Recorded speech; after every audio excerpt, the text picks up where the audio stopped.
In the wake of the European debt crisis, structural reforms and austerity measures across the continent have not spared public broadcasters. We've seen broadcasters affected by cuts in Greece, France, Spain, and the UK. But in Italy, the reform of the public broadcaster RAI is not just about money.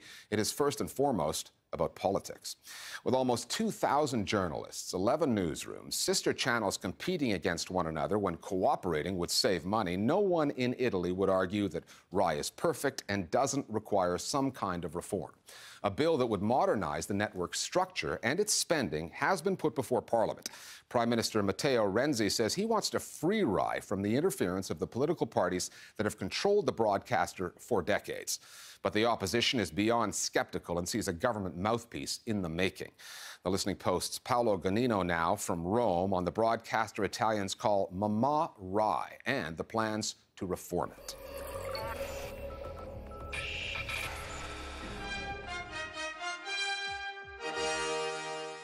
Renzi al G20 in Australia, Italia farà le riforme ma Europa cambia strategia. When Italians saw these images from the 2014 G20 summit in Australia, the pictures told a story, not about Prime Minister Matteo Renzi, but about the public broadcaster, RAI. Count the microphones, you'd expect one to belong to RAI. It's not one, not two, not three, but five. 5 news teams for one story. The bill, €60,000. At a time of austerity, this was an issue, especially in a country where 1 in 4 households avoids paying its share of the state broadcaster funding, the TV license fee. Half of RAI budget comes from a license fee, which is effectively a tax levied on people to allow them to watch TV, not just RAI. Secondly, ad revenue. We're in crisis, so there's not enough advertising around, and some cost cutting is in order. And right now, people have a terrible opinion of the RAI license fee. It is widely reviled, also because of the populist marketing used by commercial broadcasters.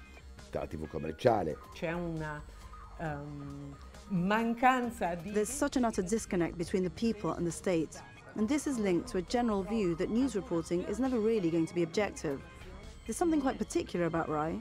It's unique for a state television network anywhere in the world. Different channels there have been assigned to a particular political faction. RAI 1 for the government, RAI 2 socialist, RAI 3 for the opposition. The idea was to guarantee balanced political representation in broadcasting by giving everyone a space. Perhaps this arrangement was appropriate in the 1970s and 80s, but now it's a totally outphased conception. This situation is really remarkable, and to the eyes of non-Italians, probably absurd.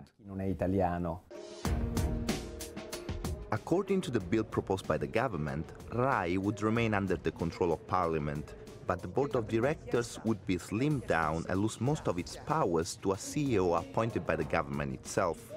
The network's key channels would remain, shedding their traditional associations with certain political parties. The reform of the newsrooms proposed by RAI itself would reshuffle news output and production, merging the existing newsrooms and avoiding unnecessary duplication and waste. The reform proposes 2 integrated newsrooms. Eventually, the aim is to have a single newsroom. This is an extremely significant cultural shift that RAI must not be afraid to undertake. The outcome of this process should be that the journalists and newscasts will produce objective and balanced reporting above all else. This is a duty that is even more sacred as we're speaking about a public institution here. Creating a single newsroom is a logical move. After all, by its own nature, pluralism should be part and parcel of any truly balanced, objective news production. It's the prerogative of any independent news reporting agency. As a news broadcaster, it is precisely my personal freedom from political influence that will ensure my output is free from that influence.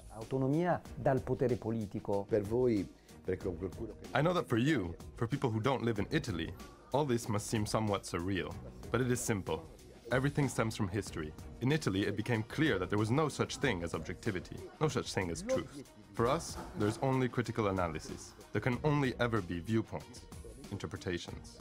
Una interpretazione. If the plan to reshape RAI fails, the alternative could be privatization, a scenario that might leave Italian broadcasting in the hands of a few moguls. And those Italy has now are already quite controversial. Silvio Berlusconi owns RAI's major competitor, Mediaset, and its three main national free-to-air channels. He served 3 terms as Prime Minister and has often been accused of manipulating the media to his own advantage. The growing player in the TV market? Rupert Murdoch's Sky, which broadcasts mainly on satellite but is trying to enter the free-to-air market. I don't think we're going to see the privatization that was predicted a few years back. There have been rumors of an alternative option which involves the sell-off of specific parts of the state broadcaster, but the news division will remain public. Privatization may be a viable option for the more marginal parts of the service, but we can't sell off the heart, the very essence of our national public television. Della nostra televisione pubblica. I'm not a defender of RAI remaining a publicly funded broadcaster at all costs. I would not be upset if, say, 2 of the network's channels were sold off. I really think the crux of the matter in Italy is not the size of the state broadcaster, but rather the level of market competitiveness. So let the Rupert Murdochs and new publishers come and shake things up. Let's make that happen properly with proper regulation. As far as RAI goes, I would just be happy to see it revert to its roots of innovation. Italians call RAI the mirror of the nation. There is no other media institution in this country like it. According to the Prime Minister, the reform aims to free RAI from the interference of the political parties. But some see reform as a big risk. Under the existing rules, there is at least some plurality of views within this building that make it onto the airwaves. Changing those rules, they argue, may well leave RAI in the hands of this government or the next to do with it as it pleases. All state televisions worldwide are ultimately linked to some degree to their governments, by definition. They're public institutions, and as a result, the government will always meddle to some extent. I think the real question is, what are the selection criteria being applied when recruiting management? In my opinion, there should be a bill, some kind of roadmap that would define the way in which senior management is recruited at RAI, and in the public sector in general.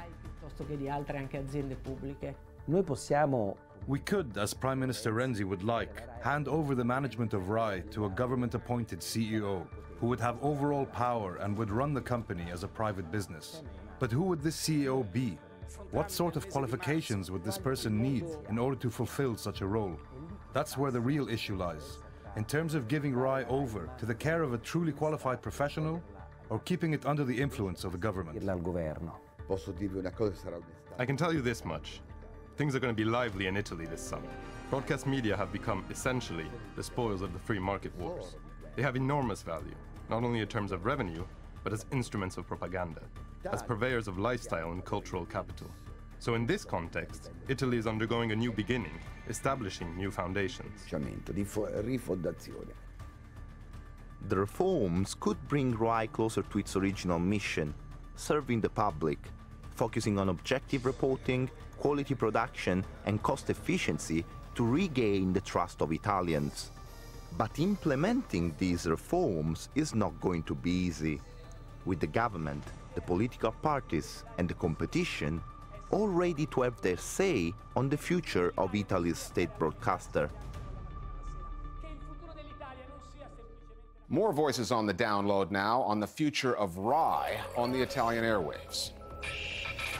This piece of legislation does fail to address what are still the key concerns and the key issues of the Italian public broadcasting system, namely the fact that in a different way, in a slightly different way, the executive power does still retain the control of the RAI. Una brutta abitudine per lo più tutta italiana, ovvero di lottizzazione della cosa pubblica da parte del sistema partitico, che ha portato, oltre a un'inefficienza gestionale con una moltiplicazione dei costi, anche a una mancanza di oggettività da parte dell'informazione che, se non proprio fuorviante, è spesso disorientante per il singolo cittadino.